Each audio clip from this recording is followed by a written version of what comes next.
एक समय की बात है, एक गांव में एक बहुत ही ज्ञानी पंडित रहता था। एक दिन वह अपने बचपन के दोस्त से मिलने दूसरे गांव जा रहा था।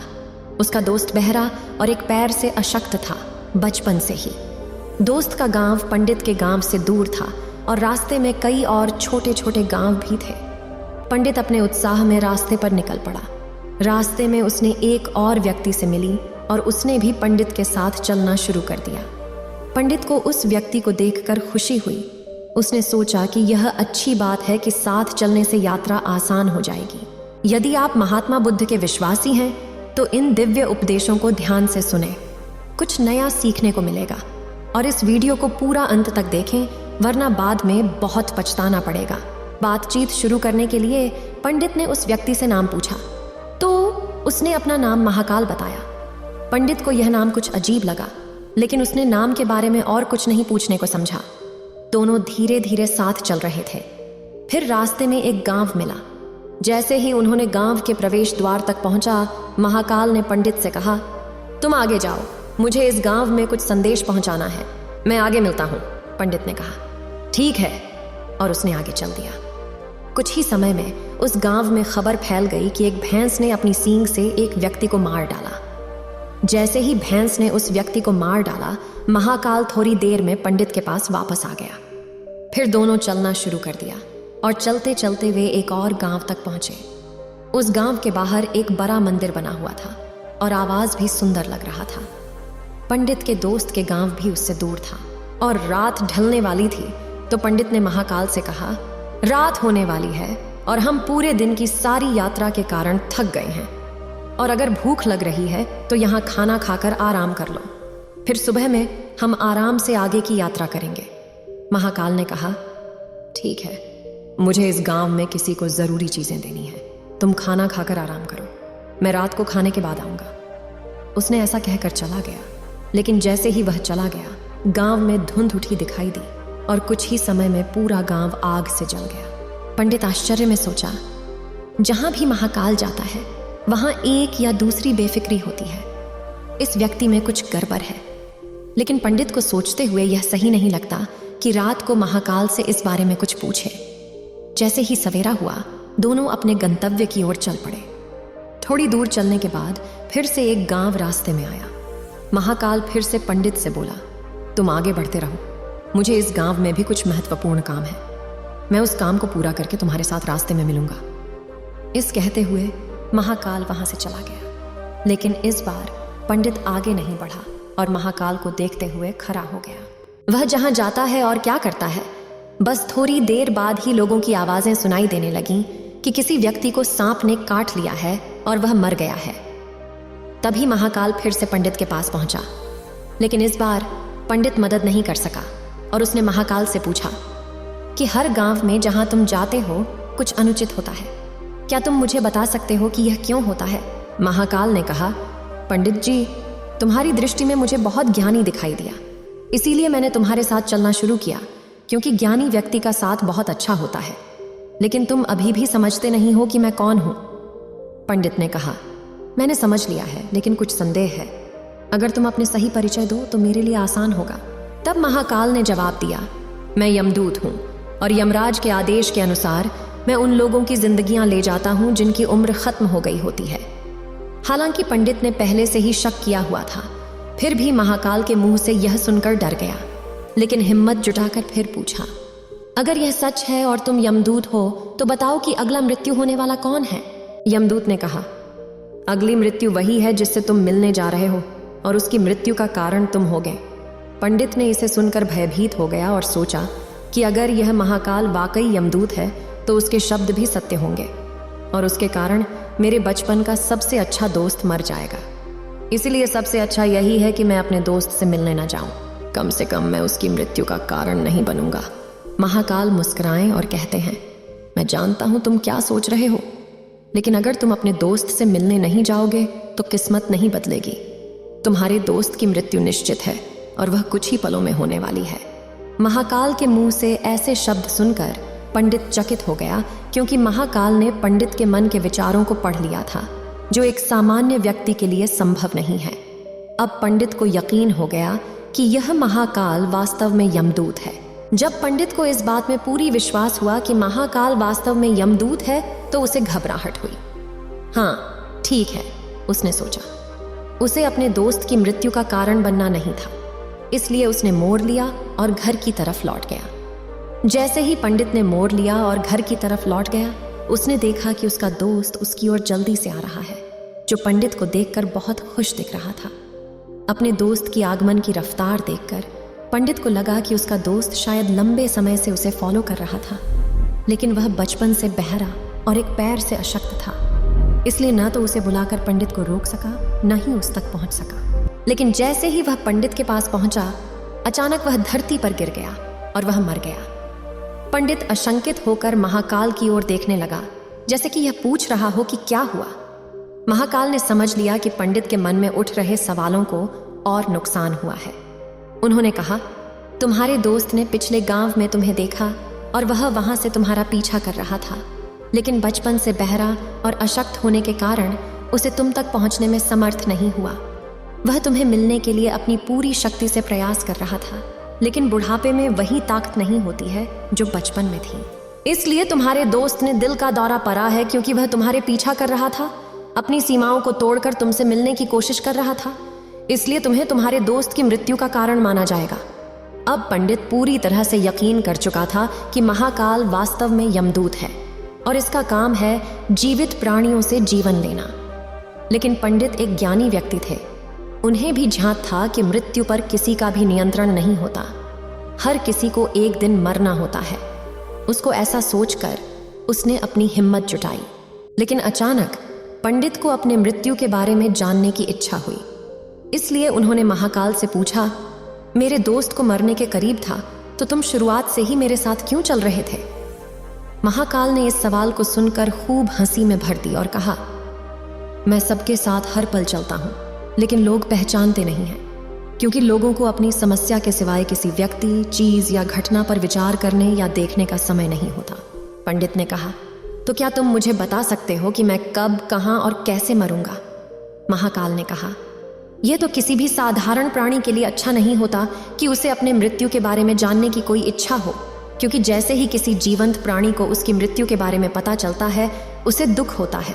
लेकिन तुम्हें तो बुद्धिमान व्यक्ति लगते हो, और जैसे कि तुमने अपने दोस्त की मृत्यु को सहन किया है, देखकर ऐसा लगता है कि तुम अपनी मृत्यु के बारे में जानकर भी उदास नहीं होगे। इसलिए सटीक 6 महीने बाद और आज के दिन तुम किसी दूसरे राज्य में फांसी लगकर मरोगे। और सबसे आश्चर्यजनक बात यह होगी कि तुम स्वयं खुशी से उस फांसी को स्वीकार कर लोगे। इसके बाद महाकाल ने वहां से जाना, क्योंकि अब महाकाल को पंडित के साथ आगे बढ़ने का कोई कारण नहीं था। इसके बाद पंडित ने अपने दोस्त का शव संस्कार किया और जितना संभव हो सके अपने रिचुअल किए और अपने गांव वापस चले आए। लेकिन चाहे व्यक्ति कितना भी ज्ञानी क्यों न रहे, अपनी मृत्यु के बारे में जानकर दुखी होता है और उसे मृत्यु से बचने का कोई रास्ता ढूंढता है। इसलिए पंडित भी वैसा ही करते हैं, क्योंकि पंडित विद्वान थे, इसलिए उनकी पहचान वहां के राजा तक पहुंची हुई थी। पंडित सोचा कि राजा के पास कई बुद्धिमान मंत्रियां हैं, वे मेरी मृत्यु संबंधी समस्या का कुछ समाधान निकालेंगे। इस सोच में पंडित राज दरबार पहुंचता है और राजा को पूरी घटना का विवरण सुनाता है। राजा ने अपने मंत्रियों को पूरी समस्या का बयान किया और उनकी सलाह मांगी। अंत में सभी मंत्रियों ने मिलकर यह कहा कि अगर पंडित का कथन सत्य है तो उसकी भी मृत्यु 6 महीने के बाद ही होगी, लेकिन मृत्यु तभी होगी जब वह किसी दूसरे राज्य जाएगा। अगर वह किसी दूसरे राज्य नहीं जाता तो मृत्यु नहीं होगी। मंत्रियों की सलाह राजा के लिए भी सही थी। इसके बाद पंडित के रहने के सभी व्यवस्थाएं राजमहल में हो गईं, लेकिन राजा के आदेश के बिना कोई भी पंडित से मिलने नहीं जा सकता था। लेकिन पंडित किसी भी स्थान पर जा सकता था ताकि पंडित को ऐसा न लगे कि वह राजा की कैद में है। लेकिन डर के कारण पंडित खुद कहीं भी नहीं जा रहा था। धीरे धीरे महीने बीतते गए और पंडित की मृत्यु का समय नजदीक आने लगा, और आखिरकार वह दिन आया जिस दिन पंडित की मृत्यु होनी थी। इसलिए उस दिन से पहले की रात पंडित ने डर के कारण जल्दी सोने की कोशिश की, ताकि रात जल्दी से बीत जाए और अगले दिन आ जाए, ताकि मृत्यु से बचा जा सके। लेकिन पंडित को सोने की समस्या थी और उसे खुद अपने रोग के बारे में पता नहीं था। फिर राजा, मंत्री या किसी भी कानूनी व्यक्ति को बताने की तो बात ही नहीं थी। पंडित अपनी मृत्यु के बारे में बहुत परेशान थे, इसलिए उन्हें पिछले कुछ दिनों से ठीक से नींद नहीं आ रही थी। और सोने की वक्र रोग एक ऐसी बीमारी है जो जब किसी व्यक्ति को ठीक से नींद नहीं आती है तो होती है। इसलिए उसी रात पंडित को नींद में सोने का एक वक्र रोग आया। उसने उठकर राजमहल छोड़ दिया और अस्त व्यवस्था से गौशाला की ओर चला गया। क्योंकि पंडित राजा के विशेष अतिथि थे, इसलिए कोई गार्ड उसे रोकने नहीं आया और न ही कोई पूछताछ की। गौशाला पहुंचकर उसने सबसे तेज घोड़े के पीछे सवारी की। वह अपनी नींद में एक दूसरे राज्य के सीमा को पार कर गया। न केवल वहां के राजमहल तक पहुंचा, बल्कि उसने एक दूसरे राज्य के राजा के महल तक भी पहुंच गया। उस राजमहल के गार्ड भी उसे रोकने नहीं आए और न ही कोई सवाल किया। सभी लोग सोने की हालत में थे क्योंकि यह रात की आखिरी चौकी थी। पंडित सीधे राजा के बेडरूम तक गया जहां राजा और रानी सो रहे थे। पंडित भी वहां गया और वहीं सो गया। सुबह होने पर राजा ने पंडित को रानी के साथ सोते हुए देखा तो उसका बहुत गुस्सा हुआ और राजा ने पंडित को जेल में बंद करने का आदेश दिया। पंडित गिरफ्तार हो गया, लेकिन पंडित चौंक गए। उन्हें समझ नहीं आया कुछ, वह कैसे दूसरे राज्य में और राजा के बेडरूम में कैसे पहुंच गए। लेकिन किसी को सब इसे सुनने के लिए मौजूद नहीं था। राजा ने पंडित को अदालत में पेश करने का आदेश दिया। कुछ समय बाद पंडित को अदालत में लाया गया। राजा ने पंडित को देखकर इतना क्रोधित हुआ कि उसे फांसी पर चढ़ाने का आदेश दिया। मृत्यु की सजा सुनकर पंडित कांप गए, लेकिन थोड़ी हिम्मत जुटाकर उन्होंने राजा से कहा, आपकी महानुभाव, मुझे नहीं पता कि मैं महल तक कैसे पहुंचा हूं। मुझे तो भी नहीं पता कि मैं आपके बेडरूम तक कैसे पहुंचा और आपके महल के किसी भी गार्ड या सैनिक ने मुझे रोका क्यों नहीं। लेकिन मुझे पूर्ण यकीन है कि आज मुझे मरना था और वही होने वाला है। राजा को यह थोड़ा अजीब लगा।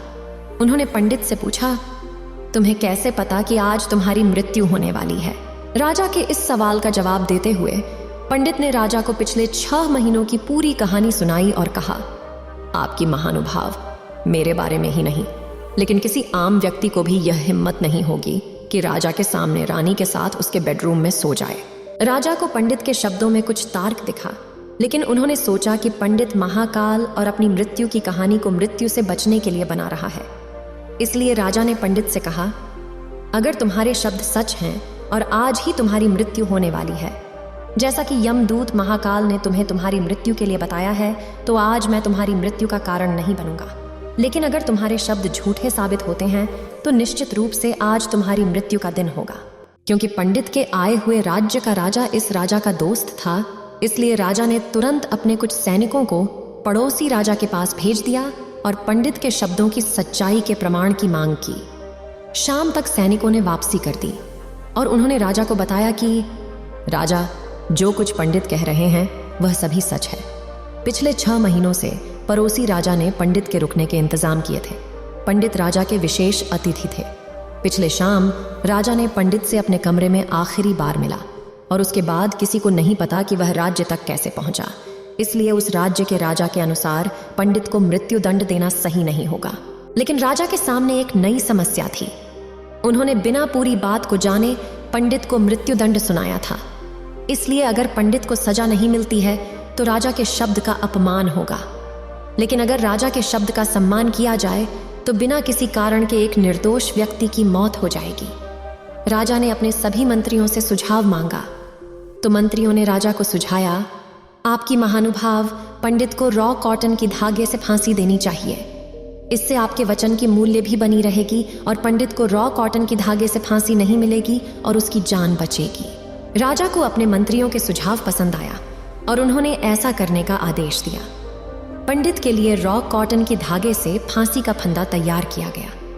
रूल के अनुसार पंडित की फांसी का आरंभ हो गया। सभी खुश थे कि न तो पंडित की मौत होगी और न ही राजा का वचन खाली जाएगा। पंडित को भी पूरा विश्वास था कि वह रॉ कॉटन की धागे से मर नहीं सकता, इसलिए उन्होंने भी खुशी से तैयार होकर फांसी को स्वीकार किया। जैसा महाकाल ने भविष्यवाणी की थी कि तुम खुशी से फांसी को स्वीकार करोगे। लेकिन जैसे ही पंडित की फांसी चढ़ी, धागा टूट गया, लेकिन टूटने से पहले उसने अपना काम कर दिया था। रॉ कॉटन की धागे की मार से पंडित के गले की एक नस काट गई और पंडित दर्दनाक हालत में जमीन पर लेट गए। हर धड़कन के साथ उसका गला खून से भर रहा था और बिल्कुल तुरंत पंडित का शरीर पूरी तरह शांत हो गया। सभी चौंक गए और पंडित की मौत को देखा। कोई भी यकीन नहीं कर सका कि रॉ कॉटन की धागा भी किसी को मार सकती है। लेकिन घटना हो चुकी थी, किस्मत ने अपना काम किया था और महाकाल की भविष्यवाणी सच हो गई थी। आप लोगों ने सुना होगा, जो होना है वह होना ही है। चाहे हम कितनी भी सतर्कता रखें, चाहे हमने कितने भी उपाय किए हों, घटनाओं और कर्मों का पूरा प्रणाली पहले से निश्चित है और हम 1 इंच भी आगे नहीं बढ़ सकते। शायद इसीलिए भगवान ने हमें भविष्य जानने की क्षमता नहीं दी है, ताकि हम अपने जीवन को बेहतर तरीके से जी सकें। और वही पंडित पर भी लागू होता है। अगर पंडित ने महाकाल से अपनी मृत्यु के बारे में पूछा ना होता तो 6 महीने राजा के महल में कैद होने के बाद उसने डर से रहने की बजाय बेहतर जीवन जी सकता था।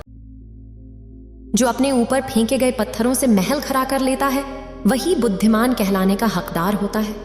एक मूर्ख आदमी अपने बुरे समय में यही सोचता है कि भाग्य ने उसके साथ यह कैसी लीला रच दी, और वहीं पर बुद्धिमान आदमी अपने बुरे समय को ही अधिकार के रूप में इस्तेमाल करना जानता है। वह अपने बुरे समय को भी अवसर में बदल लेता है। तो सबसे बड़ा डिफरेंस दोनों की सोच का होता है। एक मूर्ख आदमी हमेशा नकारात्मक विचार रखता है, तो एक बुद्धिमान आदमी हमेशा सकारात्मक विचारों से भरा रहता है। वो हमेशा बुरी परिस्थिति में भी सकारात्मक रवैया रखता है। मौसम खराब होने के कारण बिहार में एक बिल्डिंग गिर गई। बच्चों का स्कूल था वो। सभी लोगों को बड़ा दुख हुआ। उन्हें ये चिंता थी कि अब बच्चे स्कूल में पढ़ाई कहाँ पर करेंगे। सबने मिलकर इस घटना की खूब निंदा की, खूब अफसोस जताया। सबने कहा कि जो हुआ वो बिल्कुल भी अच्छा नहीं हुआ। वो हमारे बच्चों के भविष्य के लिए बिल्कुल भी ठीक नहीं होगा। एक तरफ सब लोग नकारात्मक बातें कर रहे थे, तो दूसरी तरफ स्कूल की प्रिंसिपल ने सबको समझाया कि ये बिल्डिंग गिर गई तो अच्छा ही हुआ। अब इस पुरानी बिल्डिंग के गिर जाने के फलस्वरूप हम एक नई बिल्डिंग बनाएंगे। अच्छी बात यह है कि किसी भी बच्चे को कोई चोट नहीं पहुंची, और ये कितनी खुशी की बात है। उस समय हो सकता था स्कूल में बच्चे पढ़ रहे होते तो ये बिल्डिंग गिर जाती और बहुत सारे बच्चों की डेथ हो सकती थी। लेकिन वो बिल्डिंग ऐसे समय पर गिरी जब वहां पर कोई बच्चा मौजूद नहीं था।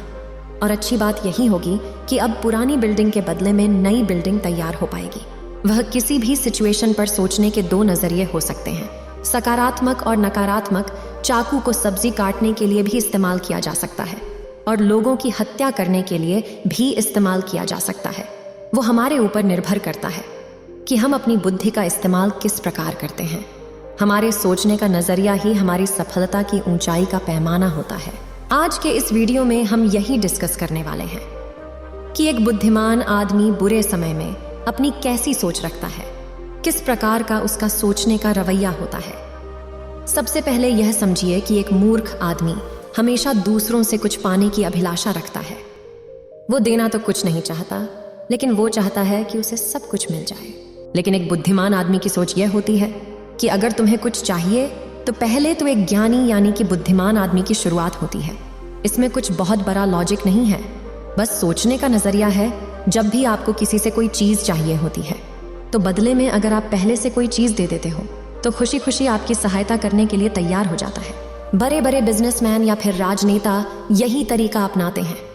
उस समय पर जिन लोगों की उनको जरूरत होती है उनके पास गिफ्ट यानी कि उपहार भेजते रहते हैं। जब भी कोई फेस्टिवल आता है, कोई उत्सव आता है, तो वो उनके पास कोई गिफ्ट भेजकर अपना प्रेम जाहिर करने की कोशिश करते हैं। वह ऐसा इसीलिए करते हैं ताकि समय आने पर वो उनसे अपना काम निकलवा सके। कोई भी छोटा मोटा गिफ्ट, यहाँ तक कि एक छोटा सा गुलदस्ता भी आपके बड़े बड़े काम निकलवा सकता है।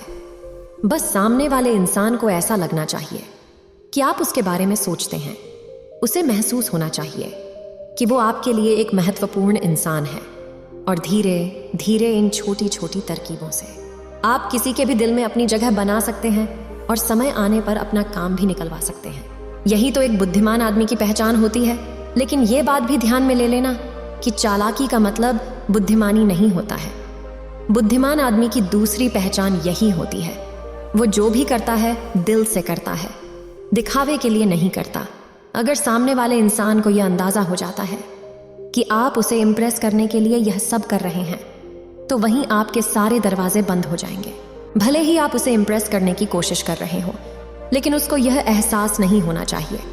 जो लोग दूसरों को बेवकूफ बनाकर अपना काम निकलवाना चाहते हैं, हम उन्हें तेज कहते हैं। हम ये कहते हैं कि यार कितना तेज आदमी है, लेकिन असलियत में ऐसे आदमी सिर्फ एक बार ही अपना काम निकलवा पाएंगे। बार बार काम निकलवाने के लिए आपको अपनी चालाकी एक तरफ रखनी होगी। हो सकता है कि कोई चालाक आदमी कुछ दिनों के लिए किसी को बेवकूफ़ बनाकर अपना काम निकलवा लें, लेकिन कुछ दिनों के बाद जब उसकी चालाकी का पर्दाफाश होगा तो सभी की नज़रों में नीचा गिर जाएगा। बड़ी कामयाबी के लिए ज़रूरी है कि आप अपना दिल साफ रखें, अपने सच्चे मन से काम करें, किसी को धोखा देने के लिए नहीं बल्कि खुद ऊपर उठने के लिए काम करें।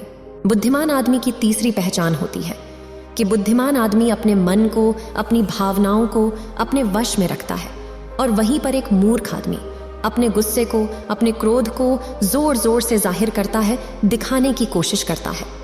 एक बात तो आपको माननी ही होगी कि बुद्धिमान आदमी अपनी भावनाओं को अपने वश में रखता है, अपने मन को अपने काबू में रखता है। वह तत्काल अपनी भावनाओं के वशीभूत होकर ऐसे ही कुछ भी डिसीजन नहीं लेता है, बल्कि वो परिस्थिति को पूरी तरह से समझता है, उसका आंकलन करता है, सोचता है उसके बारे में, और जब उसे उस परिस्थिति के परिणाम नजर आने लगते हैं तब कहीं जाकर वो कोई फैसला लेता है। लेकिन वहीं पर मूर्ख आदमी तत्काल आवेशित हो जाता है। आवेश में आकर वो कुछ भी बोल देता है, कुछ भी फैसला ले लेता है, और बाद में उसे उसी फैसले की वजह से, उसी बात की वजह से हमेशा पछताना पड़ता है। इसीलिए भावनाओं में बहकर जल्दबाजी में कोई फैसला न लें, अपना पूरा समय लें। किस बात की जल्दबाजी है? क्यों इतनी जल्दी तुम्हें फैसला लेने की है? अगर गलत फैसला ले लोगे तो जिंदगी भर पछताना पड़ेगा। इससे तो अच्छा वही होगा कि तुम कोई फैसला ही ना लो, कम से कम गलत फैसला लेने से तो बच जाओगे। चौथी आदत जो एक बुद्धिमान आदमी के स्वभाव में पाई जाती है वो कुछ इस प्रकार है कि एक मूर्ख आदमी अपने आप को बुद्धिमान समझता रहता है, और वहीं पर एक बुद्धिमान आदमी अपने आप को मूर्ख ही समझता है, क्योंकि वो यह जानता है कि जीवन में सीखने का क्रम कभी खत्म नहीं होता। हम चाहे कितना ही सीख लें, कितना ही जान लें, लेकिन फिर भी कुछ ना कुछ जानना हमेशा बाकी रह जाता है। और एक बुद्धिमान आदमी इस बात को भली भांति समझता है, और वहीं पर इसके विपरीत मूर्ख आदमी खुद की जबान से खुद को बुद्धिमान कहता रहता है और दूसरों के बीच हास्य का पात्र बनता रहता है। इसीलिए अपने आप को कभी बुद्धिमान या ज्ञानी मत समझना, ये तुम्हारी सबसे बड़ी भूल कहलाएगी। सीखने के सारे रास्ते बंद कर देगी तुम्हारे लिए। पांचवी बात समझने की यह होती है कि बुद्धि की शक्ति उसके उपयोग में है, न कि उसके विश्राम में। इसीलिए जितना हो सके अपनी बुद्धि को खर्च करने की कोशिश करो, उसे बचाकर मत रखो, वरना तो उसमें जंग लग जाएगा। अपने लिए जितनी हो सके तनी कठिन परिस्थितियां पैदा करो, और फिर उन कठिन परिस्थितियों से बाहर निकलने के लिए अपनी बुद्धि का पूरी तरह से इस्तेमाल करो। उसको विश्राम मत दो। जितने दिन वो विश्राम में रहेगी उतनी ही वह मोटी होती चली जाएगी, और जितना ही तुम उसे खर्च करोगे उतनी ही वह पैनी होती चली जाएगी। देखिए, ये बात कोई नई नहीं है, लेकिन समय समय पर हम ये भूल जाते हैं। इसीलिए याद दिलाने के लिए मैं ऐसे पॉइंट्स आपके सामने लेकर आ रहा हूं जो हैं तो बहुत सिंपल, लेकिन उनकी डेप्थ, उनकी गहराई बहुत ज्यादा है। और ऐसी ही सिंपल सी हमारी छठी सीख है कि एक मूर्ख आदमी अपनी गलतियों से भी नहीं सीखता, वहीं पर एक साधारण आदमी गलती करके सीखता है, लेकिन एक बुद्धिमान आदमी दूसरों की गलतियां देखकर उसी से सीख ले लेता है। इसीलिए जितनी गहराई से तुम सामने वाले की गलतियां देख और सुन सकते हो, उतनी ही तुम्हारी बुद्धि अनुमानों से बढ़ती हुई चली जाती है, और तुम अपने जीवन में गलत डिसीजंस लेने से बच जाते हो। एक बुद्धिमान आदमी हमेशा दूसरों के गुणों से सीखता है। उससे ईर्ष्या नहीं करता, उससे जलन नहीं करता, बल्कि वह उससे सीखने की कोशिश करता है। और वहीं पर एक मूर्ख आदमी जब दूसरों के गुणों को देखता है तो वो ईर्ष्या से भर जाता है, जलन से भर जाता है, हमेशा अपने अंदर ही अंदर जलता रहता है और खुद ही दुखी होता रहता है, क्योंकि ईर्ष्या दूसरे को नहीं जलाती। वह ऐसी आग है जो अपने ही अंदर आग पैदा करती है। वह ऐसी आग है जो हमें खुद को ही जलाकर राख कर देती है। अगर हम अपने जीवन में इन बातों का ध्यान रखते हैं, इन बातों को याद रखते हैं, याद रखने की बात है हमेशा याद रखना, यह नहीं कि इसको सुनने के बाद इनको भूल जाना, क्योंकि जब आदमी भावनाओं में बहता है ना तो उसे कुछ याद नहीं रहता, वह सब कुछ भूल जाता है, फिर बाद में उसे याद आता है और फिर पछतावा भी होता है कि उसने ये क्या कर दिया। तो इसीलिए इन बातों को अपने दिमाग में, अपने मस्तिष्क में, अपने मन में पूरी तरह से सेट कर लें कहीं पर लिख लें अगर याद ना रहे तो, और इसी तरह समझदारी पूर्वक अपने डिसीजंस लें और बुद्धिमान बनने की कोशिश करें, क्योंकि बुद्धिमान आदमी भी कभी ना कभी मूर्ख रहा होगा, लेकिन कुछ नियम अपनाने के बाद ही वह बुद्धिमान बना है, और ये सब वही नियम है। इसीलिए इन्हें अपने जीवन में उतारो, सिर्फ सुनो मत, सुन के चले मत जाओ। अगर यहाँ पर आप अपना इतना समय दे रहे हैं तो कम से कम कुछ तो अपने जीवन में उतारें, तभी तो तुम्हारा जीवन परिवर्तित होगा। सुनकर चले जाना और फिर सुनने आ जाना, उससे कुछ बदलने वाला नहीं है। शायद मेरी बात आपको बुरी लगे, लेकिन अगर मेरी बातों को आप अपने जीवन में नहीं उतार पा रहे हैं तो इसे पढ़ने का कोई मतलब नहीं रहता। एक समय की बात है, वहां एक लड़का था जिसका नाम सबल था, जो शहर में रहता था। उसकी जिंदगी से वह बहुत निराश था। उसकी निराशा का कारण यह था कि उसने अभी तक अपनी जिंदगी में कुछ नहीं किया था। उसके माता पिता उसे चिढ़ाते थे, तेरे सभी दोस्त कुछ कर रहे हैं लेकिन तू अब तक घर पर बैठा हुआ है। वह दोस्तों के बीच भी अक्सर मजाक बनता था। जब भी वह कहीं जाता, लोग उससे पूछते, तू क्या कर रहा है? वह यह बताने में बहुत शर्मिंदा होता था कि वह कुछ नहीं कर रहा है। धीरे धीरे वह अपने रिश्तेदारों से मिलने और लोगों से मिलने की संख्या को कम कर दिया। वह ज्यादातर समय घर पर ही रहता था। वह अकेले रोता था, भगवान पर शिकायत करता था और अपने भाग्य को दोष देता था। अब उसे अपनी जिंदगी को एक बोझ की तरह महसूस होने लगा था। कभी कभी उसे यह विचार आता था कि जब वह कुछ करने योग्य नहीं है तो उसके जीवन का कोई मतलब नहीं है, वह मर जाना चाहिए। एक दिन वह अपने शहर में एक गली से गुजर रहा था। तभी उसने एक प्रवचनकारी को दुख के बारे में भाषण देते हुए देखा। उसने भी उसी भीड़ के पीछे बैठ लिया और उस प्रवचनकारी के भाषण को सुनना शुरू कर दिया। प्रवचनकारी कह रहे थे कि दुख एक ऐसा शिक्षक है जो हमें जीवन की सच्चाई दिखाता है और सही राह दिखाकर हमें जीवन जीने का तरीका सिखाता है। अगर चाहें तो तुम अपने शिक्षक से भी दुख के रूप में जीवन जीना सीख सकते हो, और अगर चाहें तो बैठकर रो सकते हो उसी दुख में डूबकर। सबल भी सभी यह बातें ध्यान से सुन रहा था, लेकिन उसे शिक्षक के ये शब्द पसंद नहीं आए। उसने खड़े होकर कहा कि दुख को कुछ सिखाकर दूर नहीं किया जा सकता, यह सिर्फ चोट पहुंचाता है। दुख का दर्द अनंत है। ऐसा लगता है कि इसके बाद कुछ होने वाला नहीं है, कुछ नहीं मिलता। मौत भी उसके सामने छोटी सी लगती है। प्रवचनकारी ने कहा, तो तुम्हारा दुख क्या है फिर? सबल ने उसके सामने अपने सभी दुखों का वर्णन किया और पूछा, क्या तुम्हारे पास मेरी दुर्बलता का कोई समाधान है? इसे सुनकर शिक्षक मुस्कुराए और कहा, तुम मेरे पास उस दिन आना जब तुम्हारे जीवन में वास्तविक दर्द हो। मैं निश्चित रूप से तुम्हारी समस्या का समाधान करूंगा। ऐसा कहकर शिक्षक वहां से चले गए। सबल ने सोचा, क्या मेरा दुख सही नहीं है? क्या जो दर्द मैं महसूस कर रहा हूं वह झूठा है? कोई मेरी दुखी हालत को समझ नहीं सकता। जब माता पिता नहीं समझते तो फिर शिक्षक क्या समझेगा? अपने दुखों से परेशान होकर सबल ने यह फैसला किया कि अब वह कुछ करेगा। उसने एक छोटे से व्यापार की शुरुआत की, लेकिन सफलता नहीं मिल रही थी। लेकिन उसके परिवार के सदस्यों ने पूछा कि क्या वह कुछ कोशिश कर रहा है। उसने अपने व्यापार में जारी रखा और धीरे धीरे सफलता मिलनी शुरू हो गई। फिर उसने गति पकड़ी और सिर्फ 30 साल में वह एक बड़े व्यापारी बन गया। अब सबल के चारों ओर ऐसे कई लोग थे जो उसे परवाह करते थे, उसे प्रेम करते थे और उसके काम की प्रशंसा करते थे। अब उसके परिवार के सदस्य भी उसकी तारीफ करने में थक गए थे। दिन ब दिन उसके दोस्तों की संख्या बढ़ रही थी। अब वह अपने जीवन से बहुत खुश था।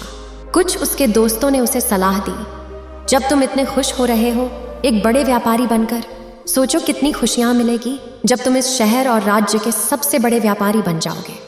कितने लोग तुम्हारे साथ जुड़ना चाहेंगे, तुम्हारी कितनी मशहूरी होगी और राजा खुद भी तुम्हारे साथ दोस्ती करना चाहेगा, और जब जरूरत पड़े तो सिर्फ तुमसे ही पैसे उधार लेगा। दोस्तों की यह बातें सबल के मन में घुस गईं। अब उसने ज्यादा पैसे कमाने की कोशिश करनी शुरू कर दी, लेकिन उसे सभी चीजें बहुत जल्दी चाहिए थीं। उसे अपने समय का ज्यादा बेकार नहीं करना था इन चीजों को प्राप्त करने में। इसलिए उसने ऐसी चीजें करना शुरू कर दी जो सही नहीं थीं। उसने अपने दोस्तों से बड़े भागे पैसे उधार लेने शुरू कर दिए। ज्यादा लाभ कमाने की लालसा में उसने अपने माल को मिलावट करना शुरू कर दिया। वह दूसरे व्यापारियों के खिलाफ साजिश करता और उन्हें धमकाता भी था। उसको अपने दोस्तों के कहने के अनुसार ही काम करना पड़ता था। इन तरीकों से वह ज्यादा पैसे कमा रहा था, लेकिन अब उसके जीवन में कोई शांति नहीं थी। उसकी मानसिक शांति लुप्त हो गई थी। और रात में उसे नींद नहीं आती थी। वह चिड़चिड़ा रहता था। खुशियों की सभी चीजें होने के बाद भी उसको किसी चीज में खुशी नहीं मिल रही थी। एक दिन सबल अपने गाड़ी में कहीं जा रहा था, तभी उसे रास्ते में प्रवचनकारी का आश्रम दिखाई दिया। उसने गाड़ी रोकी और गुरु के पास जाकर कहा, संत, आपने कहा था कि जब वास्तविक दुख मेरे जीवन में आए तो आपके पास आऊं। अब मैं बहुत दुखी हूं। मेरे सोने वाली रातें चली गई हैं। मैं कहीं भी शांति नहीं पा रहा हूं। इस तरह सबल ने संत को अपनी समस्याओं का ब्यौरा किया। गुरु ने कहा, जब तुमने पहली बार मुझसे मिला था तब भी तुम किसी दुख में थे। उस दर्द से तुम्हें क्या सीख मिली? सबल ने कहा, मैंने सीखा कि सोच विचार करने और चिंता करने से कुछ नहीं होता।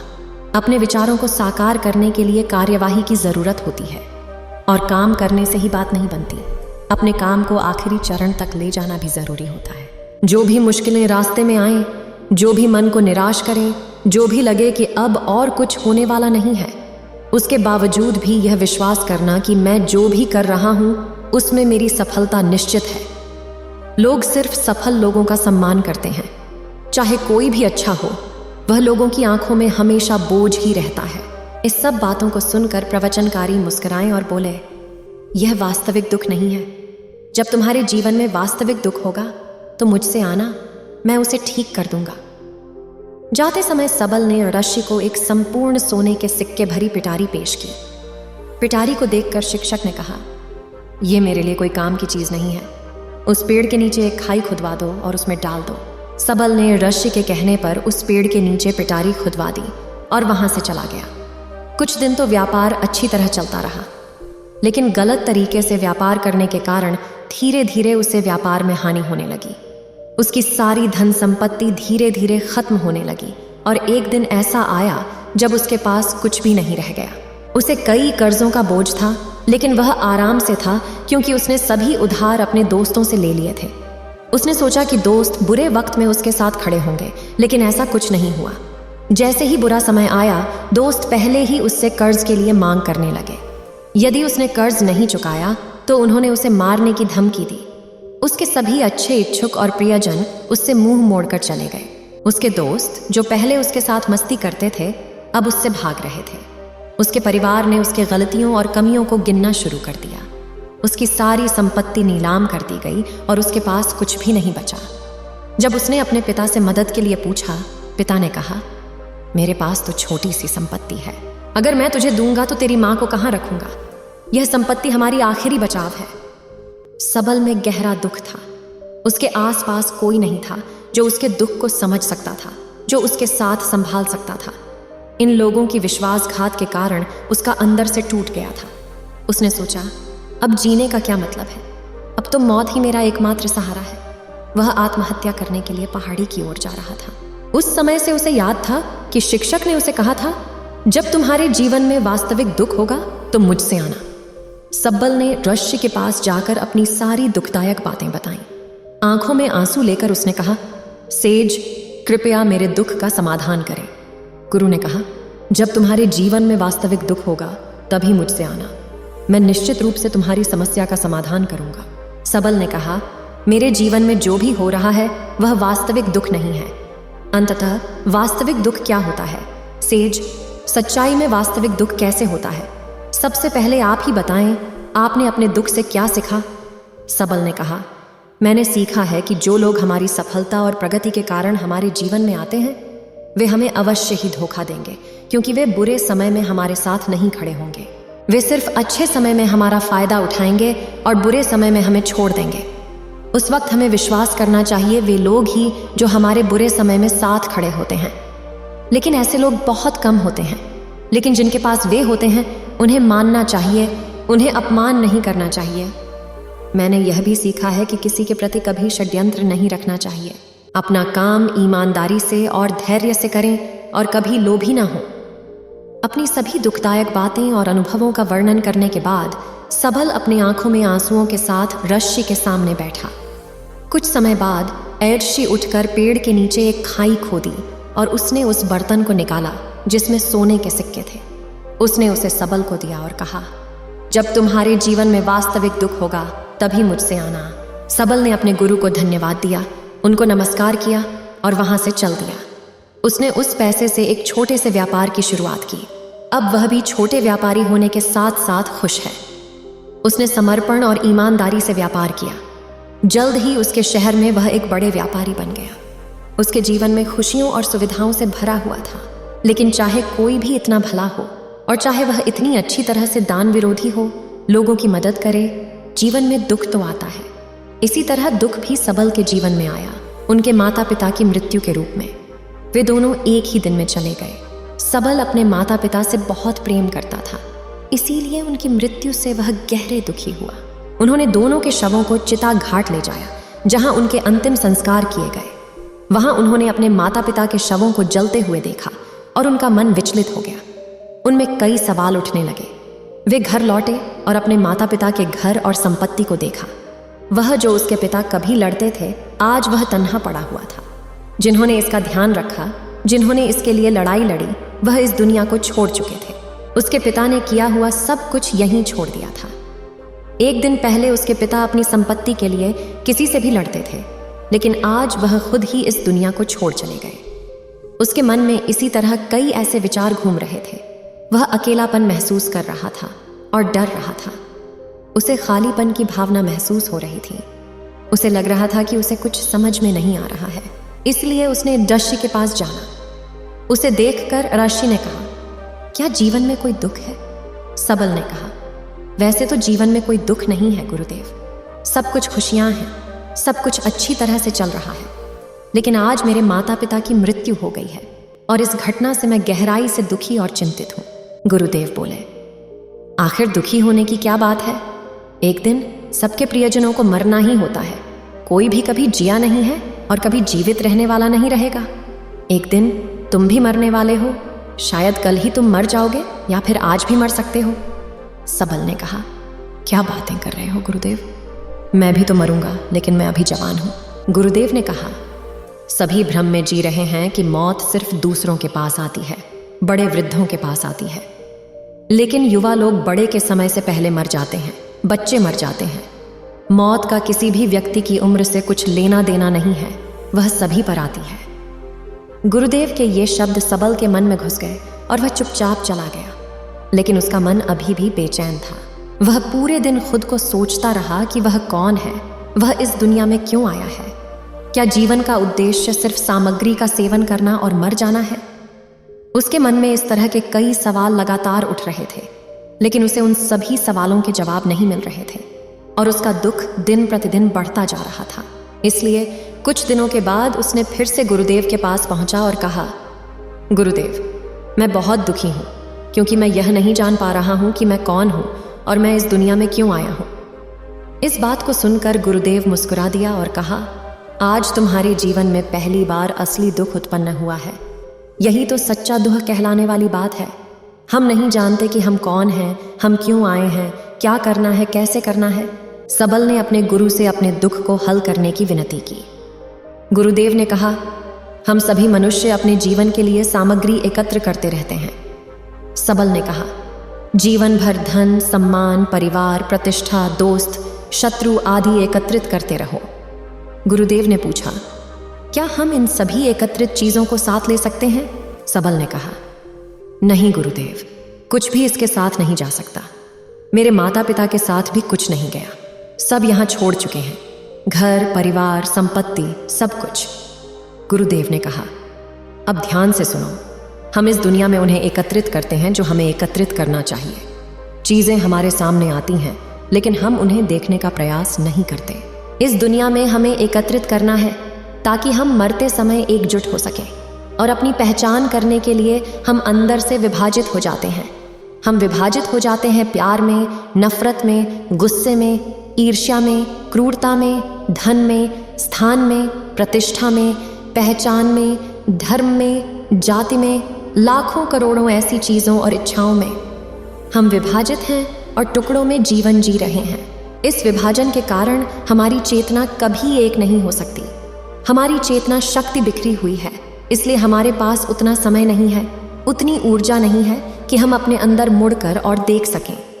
वास्तविकता में धन की कमी, सम्मान की कमी और सुविधाओं की कमी को लोग दुख के रूप में समझते हैं।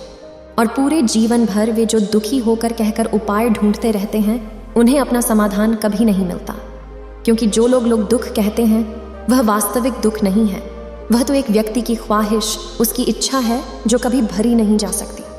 इसलिए यहाँ व्यक्ति को उन सभी दुखों का समाधान कभी नहीं मिला। इसलिए इस सभी से आगे अगर तुम अपने दुखों का अंतिम समाधान पाना चाहते हो तो सबसे पहले अपने आप को एकत्र करो, अपनी ऊर्जा को इस दुनिया से वापस खींचो और अपने आप को एकत्र करें और खुद पर ध्यान केंद्रित करो। अपने आप को ध्यान केंद्रित करो, मरने से पहले अपने आप को जानो, बिखरे ना रहो। सबल ने पूछा, तो गुरुदेव, क्या हम इस दुनिया को छोड़ देना चाहिए? सभी अपनी इच्छाओं को मार देना चाहिए? किसी से प्यार ना करें, धन न इकट्ठा करें, सम्मान की आशा छोड़ दें? गुरुदेव ने कहा, भावनाएं, इच्छाएं और इच्छाएं एक अविभाजित व्यक्ति के जैसे बाहर आती हैं, पहाड़ से गिरते पत्थर की तरह, जिसके ऊपर पहाड़ का कोई नियंत्रण नहीं होता, देखने के अलावा, उदास होने और कुछ खोने के अलावा। इसी तरह विभाजित व्यक्ति की इच्छाएं अनियंत्रित और पीड़ादायक होती हैं। उसका अशांत मन निरंतर इच्छाओं और कल्पनाओं में रहता है और यह दर्द देता है। लेकिन जब एक व्यक्ति एकत्रित होता है तो उसके द्वारा किया गया हर काम उसके नियंत्रण में होता है। फिर इच्छाएं भी उसकी इच्छा से उत्पन्न होती हैं। सबल ने कहा, आपने मेरी वास्तविक दुहक का समाधान किया, बहुत धन्यवाद। अब मैं अपने आप को एकत्रित करने का प्रयास करूंगा। गुरुदेव ने कहा कि मानव शरीर में बहुत सारी ऊर्जा और शक्ति होती है, लेकिन वह निष्प्रयोजन कामों में विभाजित है, निष्प्रयोजन चीजों में लगी होती है। यह एक बहुत शक्तिशाली मशीन के समान है जिसे एक बच्चे के हाथों में रखा गया है और वह बिना सोचे समझे और किसी नियंत्रण के बिना उसकी शक्ति का व्यर्थ उपयोग कर रहा है। इसीलिए अपनी चेतना की शक्ति पर ध्यान केंद्रित करें और उसे एकत्रित करें। सबल को अपने सवालों का उत्तर मिल गया। उसने अपने गुरुदेव को धन्यवाद दिया और शांतिपूर्वक वहां से चला गया। एक बार महान बौद्ध भिक्षुक बौद्ध धर्मा के पास एक व्यक्ति आता है और कहते हैं, महात्मन, मुझे आपसे उन 5 गुणों के बारे में जानना है जिनसे किसी व्यक्ति को बहुत सफलता मिल सकती है, जिन्हें अपनाकर किसी भी व्यक्ति को सफल बनाया जा सकता है और वह खुश जीवन जी सकता है। सबसे पहले बौद्ध धर्मा ने उस व्यक्ति के चेहरे को ध्यान से देखा और फिर कहा, कोई इंसान सफल नहीं बनता सिर्फ इसलिए क्योंकि वह इच्छा करता है, बल्कि इसलिए क्योंकि उसने उसे कमाया है। हर व्यक्ति सफलता की इच्छा करता है, लेकिन यह सिर्फ उसके ही लिए है जो इसके योग्य है, उस व्यक्ति ने कहा। लेकिन महात्मन, उसने जारी रखा, मुझे विफलता को बहुत बुरा लगता है। जब मैं विफल होता हूं तो मैं बहुत दुखी महसूस करता हूं और दर्द महसूस करता हूं। बौद्ध धर्मा जवाब दिया, सबसे पहले तुम्हें यह समझना होगा, सामाजिक संस्कृति में सफलता और विफलता मौजूद नहीं होती। वह व्यक्ति जो अपने जीवन को एक विशाल क्षमता की ओर जीता है, सिर्फ सीढ़ी के रूप में देखता है, उसके लिए विफलता नहीं है। वह व्यक्ति जिसका लक्ष्य जीवन में होने वाली साधारण घटनाओं को ही बनाता है, केवल वही व्यक्ति सफल होता है या विफल होता है। यदि कोई व्यक्ति जीवन को एक विशाल क्षमता के रूप में देखता है तो उसे यदि कुछ अच्छा होता है तो वह उसे अपने लाभ के लिए उपयोग करता है, और अगर कुछ बुरा होता है तो उसे भी वह अपने लाभ के लिए ही उपयोग करता है। बौद्ध धर्मा ने समझाया। उन्होंने और विस्तार से कहा, देखो, जब समय अच्छा हो और सभी परिस्थितियां अनुकूल होनी चाहिए तो कुछ मूर्ख भी खुश और शांत रह सकते हैं, लेकिन जब परिस्थितियां बिल्कुल हमारे खिलाफ हों और सभी तरफ से निराशा हो तो ऐसी स्थिति में भी हमारे अंदर खुश और शांत रहने के लिए कुछ अलग होना जरूरी है। अगर किसी राजा के पास दुश्मन राज्य हो जिसकी सेना 10 गुना बड़ी हो तो ऐसी स्थिति में कमजोर और डरपोक राजा भी वह युद्ध जीत सकता है। लेकिन अगर स्थिति बिल्कुल उलट हो तो उसी युद्ध को जीतने के लिए चमत्कारी साहस और योजना की जरूरत होगी। तो कहने का मतलब है कि हमारे जीवन में अवसरवादी स्थितियां आएंगी। अब या तो हम उन्हें इस्तेमाल करके खुद को मजबूत बनाएंगे, उन्हें बेहतर बनाएंगे, या फिर हम बैठेंगे और रोएंगे। इसकी चुनाव पूरी तरह से हमारे हाथ में है और यह नियम हर चीज पर लागू होता है।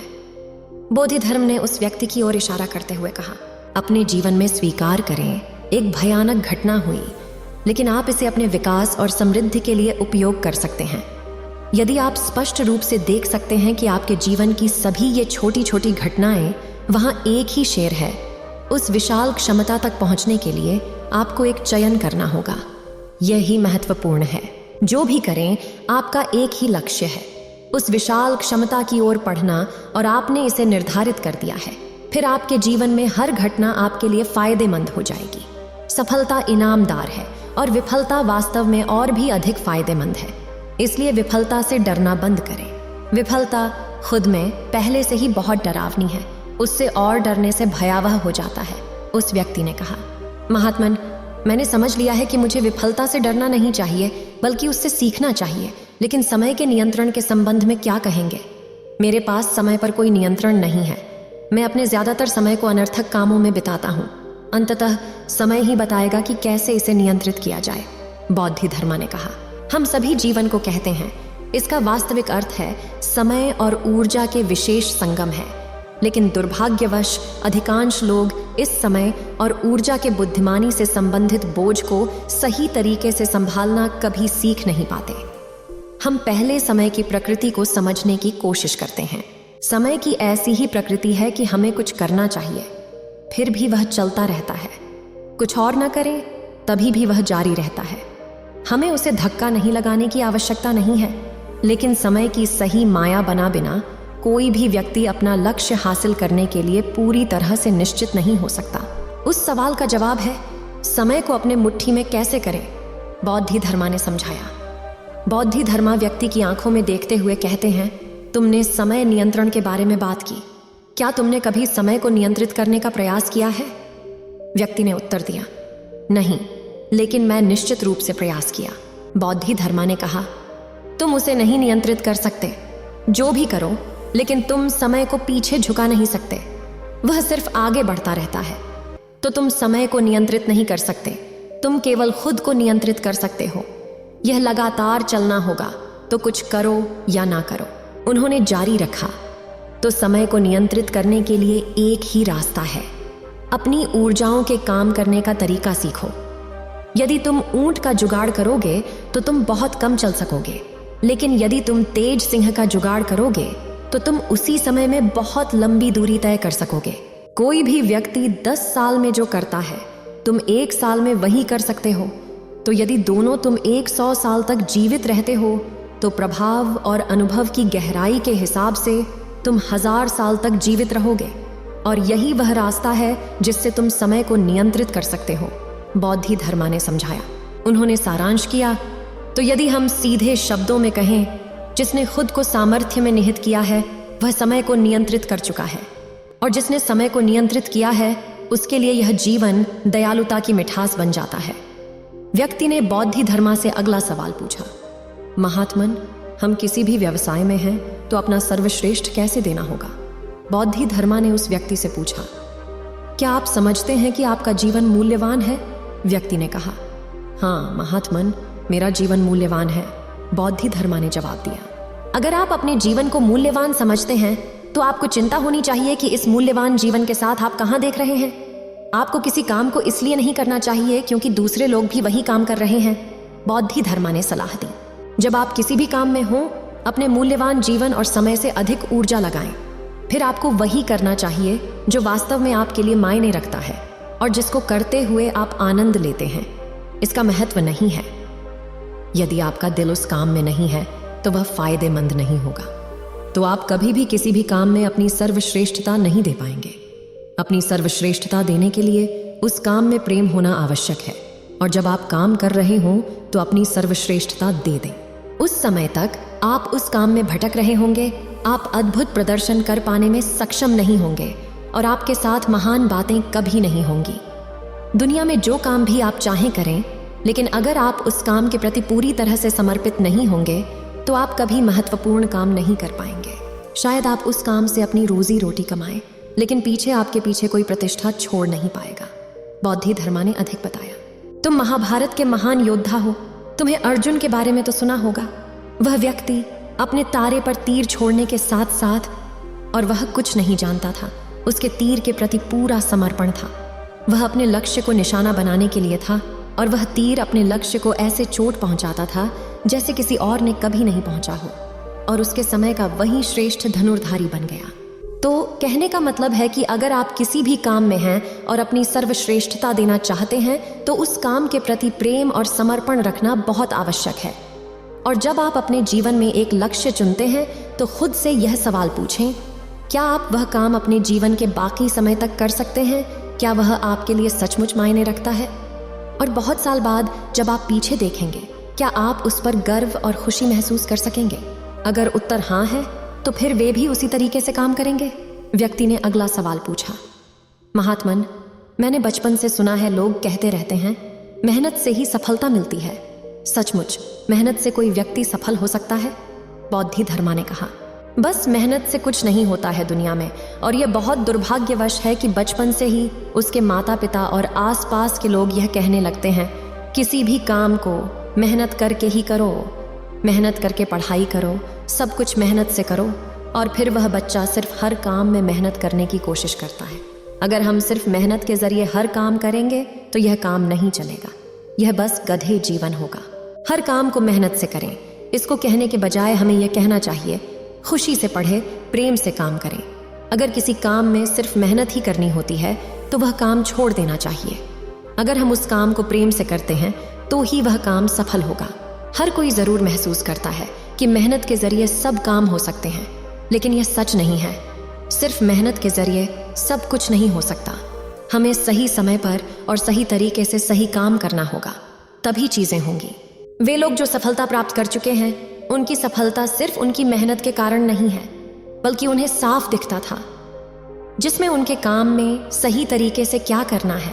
वरना उनके क्षेत्र में कितने लोग असफल हो गए हैं। शायद उनमें से कई लोग होंगे जो उस सफल व्यक्ति से भी कड़ी मेहनत करते होंगे, लेकिन उनके असफल हो जाते हैं क्योंकि वे काम को सही तरीके से नहीं करते। तो सिर्फ मेहनत करने से कुछ नहीं होगा, काम को सही तरीके से करना ज्यादा महत्वपूर्ण है, व्यक्ति ने कहा। महात्मन, मैं तो सिर्फ आपके साथ हूं। मुझे एक आखिरी सवाल पूछना है। जीवन को सही तरीके से जीने के लिए हमें क्या करना चाहिए? बौद्धि धर्मा ने कहा, अगर आप किसी भी काम को करना चाहते हैं और उसे अच्छे से करना चाहते हैं तो उसके बारे में अच्छी जानकारी होना जरूरी है। जैसे अगर आप घोड़े पर सवारी करना चाहते हैं तो आपको घोड़े सवारी के बारे में अच्छी जानकारी होनी चाहिए, क्योंकि सब कुछ भी हमारे जीवन में लागू होता है। अगर हम इस जीवन को जीना और उसे अच्छे से चलाना चाहते हैं तो जीवन के स्वभाव के बारे में जानना बहुत महत्वपूर्ण है। उदाहरण के तौर पर, यदि आप सिर्फ एक आम रूप से घोड़े पर सवारी करना चाहते होंगे और आकर्षक दिखना चाहते होंगे, लेकिन यदि कोई सैनिक युद्ध में घोड़े को ले जा रहा है तो उसे घोड़े सवारी के बारे में पूरी जानकारी होती है और घोड़े के स्वभाव के बारे में भी। सब कुछ जानना बहुत आवश्यक है। जब आप जानते हैं कि घोड़ा वह कैसे व्यवहार करता है, बिल्कुल ऐसे ही अगर आप इस जीवन को बस किसी तरह से जीना चाहते हैं, बस जीना है और चले जाना है, तो आपको ज्यादा करने की जरूरत नहीं है। लेकिन अगर आप अपने जीवन को जागृति और अपने संपूर्ण अस्तित्व के साथ जीना चाहते हैं तो आपके लिए गहरी समझ बहुत जरूरी है। यदि आप शांति में रहना और उत्साह से भरपूर रहना चाहते हैं तो कारण है कि आप स्वयं और अपने मन को सही तरीके से नहीं संभाल पा रहे हैं। आपने यह भी नहीं सीखा है कि मन को चेतावनी और हर्ष के बीच संतुलन कैसे रखा जाए। तब आप सफलता को केवल योजना भंग के द्वारा ही प्राप्त कर सकेंगे, और यदि आप योजना भंग से सफल हो भी जाते हैं तो आप उस सफलता का दुखी होंगे, आप इसे आनंद नहीं ले पाएंगे। इसलिए अगर आप इस जीवन में सही तरीके से जीना चाहते हैं तो अपने शरीर और मन को गहराई से जानने के लिए अपना समय लें, बौद्धि धर्मा ने कहा। इसके बाद उन्होंने ध्यान में लग गए और व्यक्ति ने धन्यवाद दिया और चला गया। उम्मीद है आप सभी को यह वीडियो अच्छी लगी होगी। अगर आप बुद्ध के सच्चे विश्वासी हैं तो चैनल को सब्सक्राइब और वीडियो को लाइक करके कमेंट में नमो बुद्धा लिख दीजिए।